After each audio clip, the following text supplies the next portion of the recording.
ഈശോ മിശിഹായ്ക്ക് സ്തുതിയായിരിക്കട്ടെ. വിശുദ്ധ യോഹന്നാൻ അറിയിച്ച സുവിശേഷം 19 അധ്യായം 42 തിരുവചനം.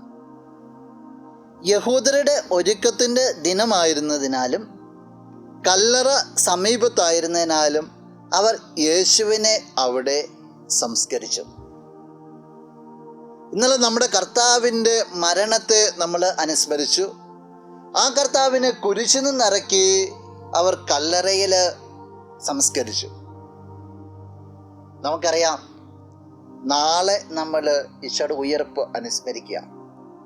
ദുഃഖവെള്ളിക്കും ഉയർപ്പിനും ഇടയിലുള്ള ഈ ദിവസം, അത് കാത്തിരിപ്പിൻ്റെ സുദിന.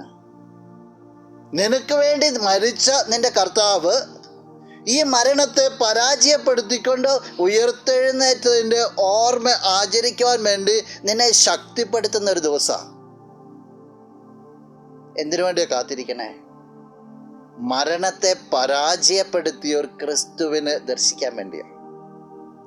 അങ്ങനെയാണെങ്കിൽ നിന്റെ ജീവിതത്തിന് ഏതെങ്കിലും രീതിയിൽ ഏതെങ്കിലും ശക്തികൾ തളർത്തുന്നുണ്ടെന്ന് കരുതുന്നുണ്ടെങ്കിൽ, ജീവിതം വല്ലാതെ അങ്ങ് വരണ്ടു പോയെന്ന് തോന്നുന്നുണ്ടെങ്കിൽ, മരണത്തെ പരാജയപ്പെടുത്തി ഉയർപ്പിലേക്ക് പ്രവേശിച്ച കർത്താവിനെ നീ കരുതിയിരിക്കുമ്പോൾ നിന്റെ ജീവിതത്തിലെ സങ്കടങ്ങളെല്ലാം അതെല്ലാം താന്നു പൊക്കോളും.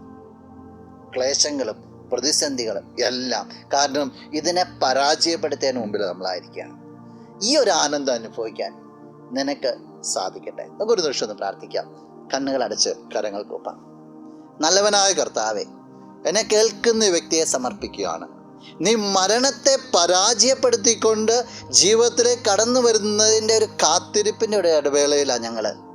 ഈ ഒരവസരത്തിൽ ജീവിതത്തിൽ എന്തൊക്കെ പ്രതിസന്ധികളുണ്ടെങ്കിലും നിനക്കായിട്ട് കാത്തിരിക്കുവാനുള്ള ഒരു ചങ്കൂറ്റം ഈ വ്യക്തിക്ക് നീ നൽകണമേ.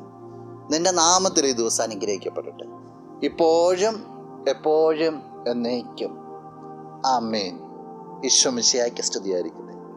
കാൽവരി കുന്നിന്മേൽ എൻ പേർക്കായി ചിന്തി നീ കുഞ്ഞാടേ, നിന്നിൽ ഞാൻ കാണുന്നെൻ്റെ പായേ, കാണുന്നെൻ്റെ പായേ.